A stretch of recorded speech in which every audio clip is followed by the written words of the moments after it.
Hola, ¿qué tal a todos? Y bienvenidos a un nuevo video de programación con C Sharp.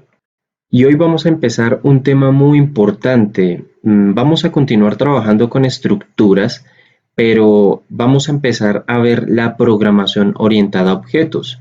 ¿Y por qué es importante empezar a ver este tema? Porque vamos a empezar a ver que dentro de las estructuras necesitamos empezar a crear objetos. Necesitamos empezar a llamar un tipo de método nuevo que vamos a ver. Entonces es importante que empecemos a tener en cuenta lo que es la programación orientada a objetos, qué significa y los atributos que va a tener la programación orientada a objetos. Entonces, ¿qué es la programación orientada a objetos o POO? Bien, es un paradigma de la programación. ¿Qué significa que sea un paradigma? Que esto quiere decir que es una forma de resolver problemas a través de clases y objetos. Pero entonces, ¿qué es un objeto dentro de la programación? Un objeto simplemente es una unidad dentro del programa que tiene características y puede realizar diferentes acciones. Así como en la vida cotidiana nosotros tenemos, por ejemplo, un computador, un mouse, tenemos una guitarra, tenemos una cama, todos estos son objetos que van a tener características y que van a permitir realizar diferentes acciones. Un computador lo podemos usar para trabajar, una cama la usamos para dormir, un auto lo usamos para conducir, transportarnos, infinidad de cosas. Un lápiz lo usamos para escribir, así sucesivamente. Por esto este paradigma se enfoca a objetos también que nosotros podamos relacionar con la vida cotidiana. Bien, entonces vamos a ver que las características de los objetos son las variables o atributos. Es decir, vamos a llamar a las variables atributos para que no tengamos tampoco una confusión. Entonces ya estamos empezando a notar las variables, qué función van a tener dentro de la programación orientada a objetos. Las variables o atributos van a ser las características que va a tener ese objeto. Las acciones que realiza ese objeto son los métodos. Entonces, un carro, un coche, como ustedes le digan, un automóvil, va a tener una determinada acción. Va a acelerar, va a frenar, ¿sí? Va a encender luces y todo este tipo de cosas van a ser acciones y estas acciones van a ser manejadas por los métodos. Los métodos son los que programan las acciones de ese objeto. Y vamos a ver entonces qué es una clase. Aunque esto ya lo habíamos tratado en los primeros vídeos del curso, vamos a volverlo a repetir para que quede muy claro qué significa una clase. Una clase son los planos o los moldes con los cuales vamos a fabricar los objetos.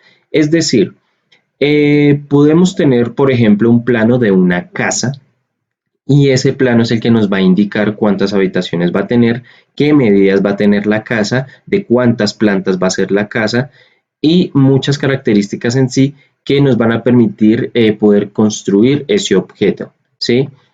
Y también lo podemos relacionar con un molde. ¿Por qué? Porque digamos, si tenemos el molde, por ejemplo, de un lápiz o tenemos el molde, por ejemplo, de un juguete, vamos a ver que ese molde no tiene color, no va a indicar el color, no va a indicar el tipo, por ejemplo, de tinta que vaya a tener, por ejemplo, una especie de lápiz. Va a ser un molde general en el cual se va a usar para colocar la forma de ese objeto, ¿sí? Y cuando se salga ese objeto, cuando ya esté fabricado, lo que ahí vamos a hacer es usar las características o variables o atributos para que podamos decir que un lápiz es rojo, un lápiz es negro o digamos la casa va a tener un color café o va a tener ciertas cosas que lo van a diferenciar. Pero podemos decir que la clase es el molde o es el plano sobre el cual vamos a fabricar esos objetos, que serían en la clase de manera general. Ya lo que vimos, las características son las variables, lo que va a diferenciar un objeto de otro, al igual que las acciones.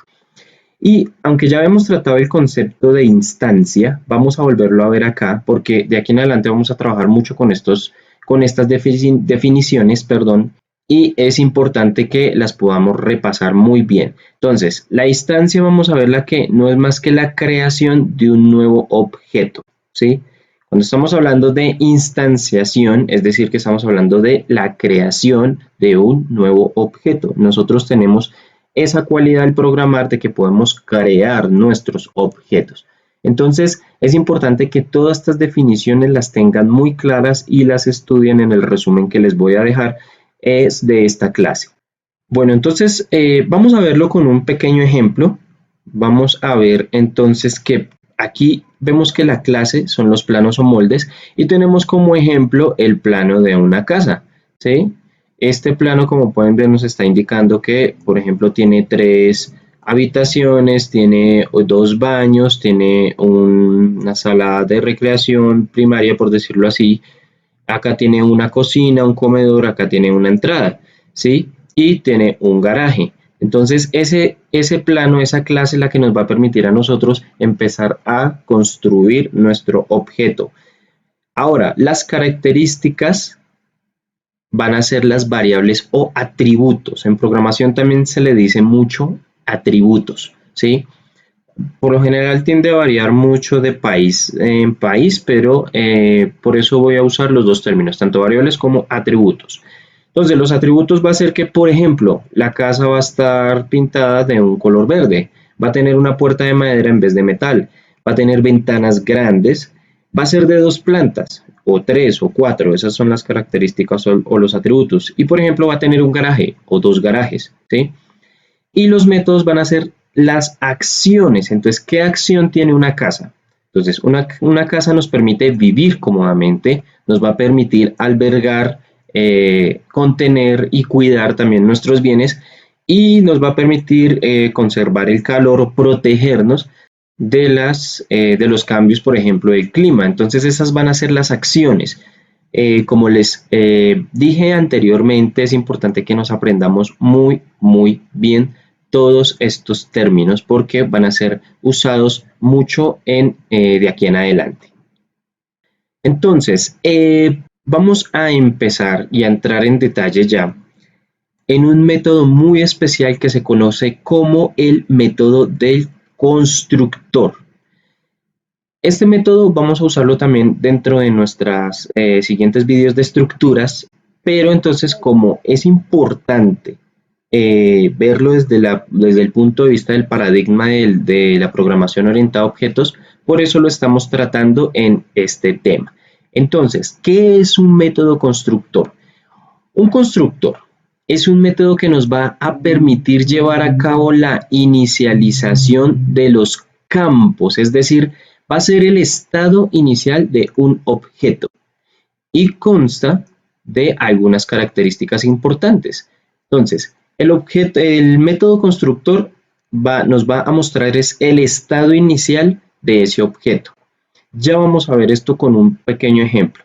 Ahora, ¿cuáles son las características importantes de un método constructor? Bien, el método constructor se va a llamar igual que la clase o estructura, en este caso que nosotros vamos a continuar trabajando con estructuras, a la cual pertenece. Esa característica es supremamente importante. El método constructor siempre tiene que llamarse igual que la clase o la estructura que nosotros estamos usando.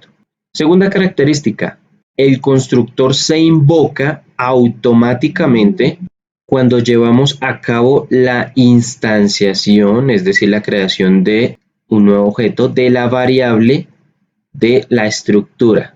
¿Cuál es la otra característica importante? No tiene tipo, que no solo no nos va a regresar nada, sino que tampoco no tiene ningún tipo. Es decir, no va a tener un return ni tampoco va a ser de tipo void, es vacío. Simplemente no va a ser nada, ¿sí? Y por último, y muy importante, el método constructor siempre va a ser público para que pueda ser llamado desde fuera. Es decir, el método siempre el constructor debe ser público para que pueda ser invocado desde la parte de afuera del programa. ¿Sí? Esto es muy importante que lo tengamos en cuenta. Ahora, vamos a ver un pequeño ejemplo entonces. En este caso estamos declarando una clase, llamando una clase la cual se llama silla. Y este va a ser nuestro método constructor. Si vemos entonces, va a ser público para que pueda ser llamado desde afuera y va a tener el mismo nombre que la clase. es decir, silla, silla. Seguido de los paréntesis, abrimos corchete y aquí es donde estaba hablando y nos referíamos precisamente al estado inicial. Digamos que nosotros queremos hacer un objeto silla. Entonces, ¿cuál va a ser el estado inicial de esas sillas o de esa silla antes de entregarle características o acciones?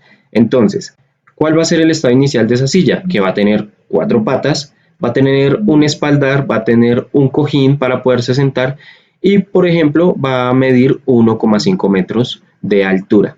Ese va a ser el estado inicial de nuestra silla y por eso debemos siempre colocarlo en nuestro método principal. No significa que no lo podamos hacer con el método principal, pero vamos a ver que el método principal nos va a ayudar muchísimo porque lo podemos invocar desde afuera de cualquier punto del programa y como ya está programado nuestro método principal, simplemente al invocarlo y estar haciendo otras líneas de código, nos va a ahorrar mucho trabajo a la hora de programar. Entonces es importante que tengamos estos conceptos muy claros porque cuando estemos viendo como tal la creación de clases, desde otro ámbito, estos métodos van a ser supremamente importantes y estos conceptos. Entonces los animo a que podamos seguir estudiando todo lo que tiene que ver con la terminología de la programación orientada a objetos. Y recuerden que van a encontrar un resumen sobre la programación orientada a objetos después de este vídeo. Entonces, el próximo vídeo vamos a seguir trabajando con estructuras, pero vamos a empezar a usar entonces nuestro método constructor para creación de objetos. Entonces, nos vemos el próximo vídeo.